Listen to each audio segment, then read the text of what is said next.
le Tchad et le Cameroun appartiennent à la CAC. Mais il y a un problème de confiance qui vient entre eux parce que Comment vous interrompre, c'est quoi ces abréviations? Le CEDAC? La CAC, c'est la communauté économique des États de l'Afrique centrale. La CEDEAO, c'est la communauté de développement économique de l'Afrique de l'Ouest. Donc ce sont des communautés sous-régionales qui existaient avant, je crois, avant la création de l'Union africaine.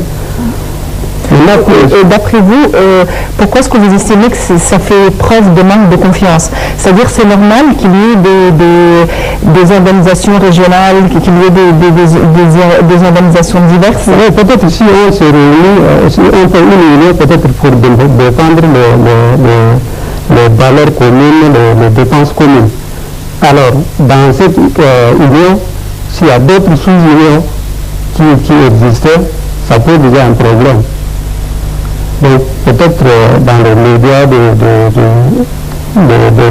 semaines passées, vous avez appris qu'il n'y a pas vraiment la confiance entre le Cameroun et le Nigeria. Il n'y a pas vraiment la confiance entre le Nigeria et le Tchad. Donc, ce qui se pose, une intervention de ces trois États adoptés par le Boko Haram. Vous, en tant que journaliste, votre collègue vient d'évoquer la question de confiance. D'après vous, qu'est-ce qui fait que des États frères ne se font pas confiance? Il a assez bien souligné tout à l'heure, il y a un morcellement au niveau des régions déjà. Justement, ces organisations sous-régionales, CEDEAO, CEAC, et je pense que le problème de confiance vient du fait que justement il n'y a pas une vraie entente entre les pays parce que des problèmes sous-jacents qu'on ne veut pas toujours soulever et qui aujourd'hui se manifestent véritablement lorsque il y a ce problème avec Boko Haram. Nous, particulièrement, nous avons connu le problème avec le Nigeria, c'était avec la péninsule de Bakassi, qui a été vraiment un problème avec le Cameroun, entre le Cameroun et le Nigeria. Je peux dire qu'il y a eu un léger conflit, mais qui heureusement a été réparé. Mais maintenant, est-ce qu'au niveau des deux peuples, par exemple, il y a eu réellement est-ce qu'il y a eu une réelle compréhension entre les deux? Donc je pense qu'il faudrait s'asseoir véritablement et essayer de parler de tout ça, parce que le fait que par rapport à Boko Haram, les deux pays directement liés, le Nigeria et le Cameroun, ne se soient pas vraiment assez, parce que le premier voisin qui nous vient en aide, c'est le Tchad, par exemple. On aurait souhaité que ce soit l'armée nigérienne qui s'assied avec les dirigeants pour essayer de parler à propos de ce problème et de trouver des solutions. Mais on a trouvé simplement une distance. Alors je dis, il faudrait qu'on laisse tomber les problèmes qui minent réellement les pays dans les sous-régions et parler de manière directe, de manière claire. Vous venez de parler du voisin qui vous vient en aide, mais il y a aussi par exemple un pays comme le Mali où au nord il y a vraiment Al-Qaïda et qui ont énormément aussi, si vous voulez, d'armes, de bras, je veux dire, partout en Afrique. Donc, vous ne trouvez pas que les pays qui ne sont pas encore frappés par le terrorisme peuvent être déchirés ici et là entre tel pays voisin, tel pays frère, et peuvent ne pas vraiment sentir le besoin de s'unir, mais je pense que c'est assez flagrant ce qui se passe. Comme mon collègue le soulignait tout à l'heure, chez nous, si la case de ton voisin brûle, sache que certainement le feu va arriver chez toi. Alors pourquoi attendre que ça arrive pour trouver des solutions, ou alors ne pas les trouver et continuer à jouer la carte individuelle? Donc je pense que c'est un problème réel. Et il faut vraiment s'unir pour arriver à briser déjà ces barrières-là et puis à trouver des solutions concrètes. Et je pense que je suis d'accord que le sommet de l'Union africaine aujourd'hui se déroule sous le thème de la femme, l'épanouissement de la femme ou du développement de la femme, je suis d'accord. C'est un problème que, quand je dis ça comme ça, c'est un sujet qu'on a déjà beaucoup traîné quand même, le développement de la femme. Je suis d'accord, je ne dis pas non, mais il y a des problèmes quand même assez brûlants.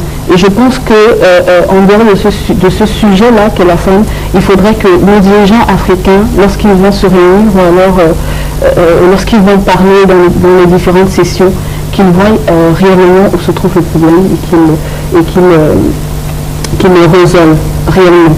On a parlé des armes qui circulent un peu partout. Il faut déjà essayer justement de voir quelle est l'origine et arrêter le massacre tout de suite. Selon des statistiques des Nations Unies, mais bien sûr on ne peut jamais être sûr au sujet des chiffres, on parle de 500 millions d'armes en Afrique, 500 millions d'armes légères et de petits calibres en Afrique. Ça vient d'où? Madame, nous fabriquons pas les armes dans notre pays. Ça vient d'où? Tout simplement, je dis, nous avons été aliénés depuis quand même un certain moment par l'Europe.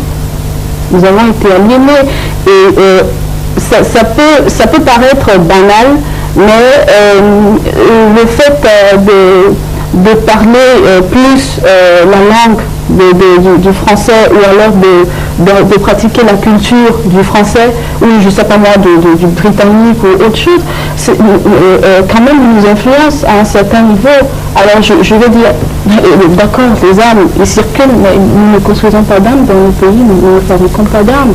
Alors il faut voir d'où vient le mal, justement essayer de consolider nos unions pour pouvoir barrer la voie déjà à ce niveau-là et peut-être à ce moment aussi conscientiser tous ceux qui sont autour des Africains pour leur dire nous sommes des frères.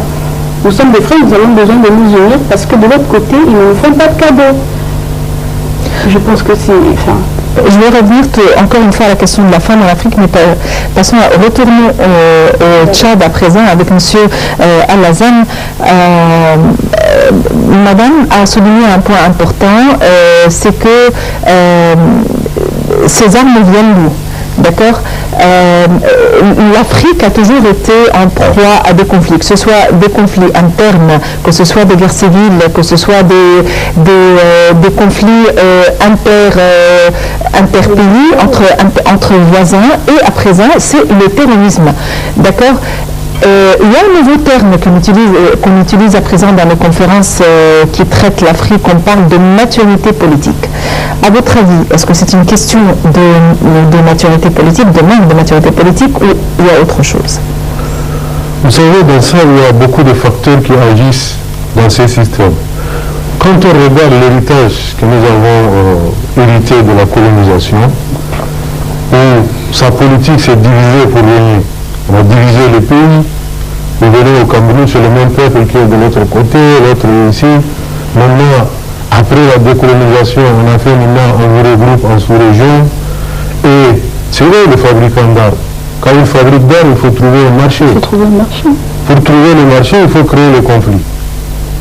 Donc, si les armes qui ont circulé de la Libye, quand les événements qui ont commencé en Libye, ils étaient prêts à venir aider à Benghazi, parce que Benghazi paraît-il qu'ils s'apprêtaient à détruire la ville de Benghazi.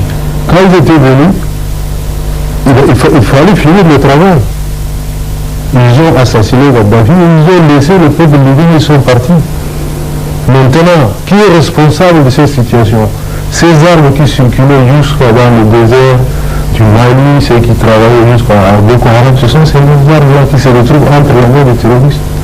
Ces mêmes terroristes, vous venez de souligner, quand l'Égypte parlait du terrorisme ici, ils les a dirigés à Londres, à Paris, n'importe où, ces mêmes gens.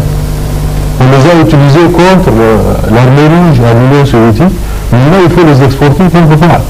La maturité politique maintenant est là. Les Africains ne sont pas dupes. On ne va pas continuer à se soumettre, on ne va pas continuer à rester les bras croisés.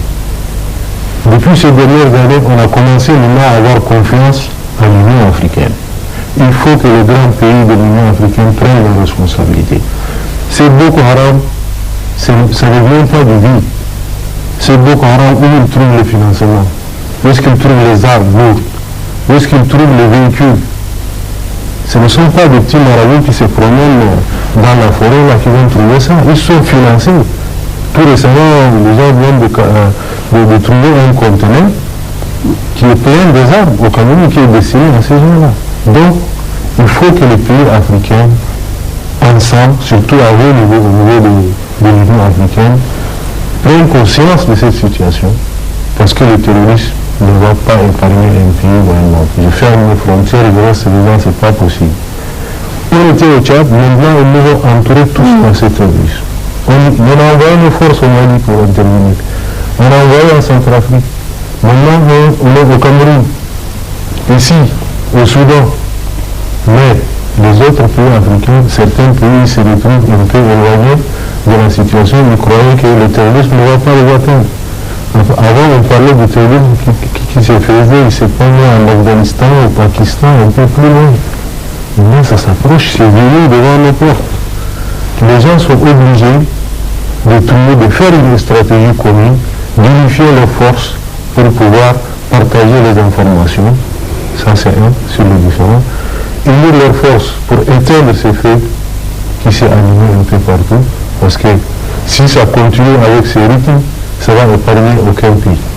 Mais est-ce que vous trouvez qu'on pourrait pointer du doigt, outre le terrorisme, qu'est-ce qu'on pourrait pointer du doigt? On pourrait pointer du doigt le manque d'éducation, on pourrait pointer du doigt la pauvreté, on pourrait pointer du doigt certaines conditions sociales, parce que qu'est-ce qui fait que le terrorisme se propage ainsi dans une seule région? Bien sûr, le terrorisme se propage facilement dans les milieux où la pauvreté et l'ignorance est très incarnée dans la population. Ces vendeurs d'illusions viennent facilement vous proposer un peu d'argent et puis ils jouent sur la religion que tu vas aller faire tel acte ou tel acte, et demain tu vas te retrouver au paradis. Ce qu'il n'a pas trouvé ici, il va le trouver au paradis. Et c'est facile maintenant de travailler ces gens. Donc la responsabilité au niveau même des dirigeants, la responsabilité n'est pas seulement au niveau de la population. C'est aux dirigeants maintenant d'orienter ces gens, de ne pas laisser le terrain vide. Il y a des régions où ils sont abandonnés. On ne fait aucun développement, les gens ils se retrouvent à la capitale, dans les grandes villes, et ils abandonnent les autres. Et ces vendeurs d'illusions, pensez si chez nous ils viennent, ils recrutent des gens, et ils commencent à détruire tout ce qui est construit pendant des années et des années, sans pour autant le connaître. Sans parler des facteurs des influences extérieures, parler de la pauvreté, de l'ignorance, de l'incompréhension entre les pays, le manque de coopération entre les différents pays pour s'échanger d'informations. Quelqu'un va faire un acte ici au Cameroun, puis il va traverser vers le lac Tchad, ou il rentre au Niger, et ainsi de suite. On peut traquer ces gens-là si on a formé une force, et on a unifié nos forces, et avec un service de renseignement bien précis, on peut carrément éliminer ces genres des activités. Très bien. Monsieur Isaka, on a parlé de Boko Haram, mais il faut dire qu'en Libye, à présent, il y a 1400 milices armées et il y a vraiment un groupe qui augmente en nombre et en effectif, c'est Daesh. Dans quelle mesure craignez-vous Daesh? Si vous demandez la question de Libye, je voudrais tout simplement dire que c'est un problème un peu sérieux parce qu'on a voulu assassiner le monstre et on a livré le pays au monstre. Donc on a donné le pays à plusieurs monstres que personne ne pouvait nous contrôler. Alors, tout récemment, il y a eu un sommet sur la sécurité en Afrique tenu par les pays africains plus la France au Sénégal.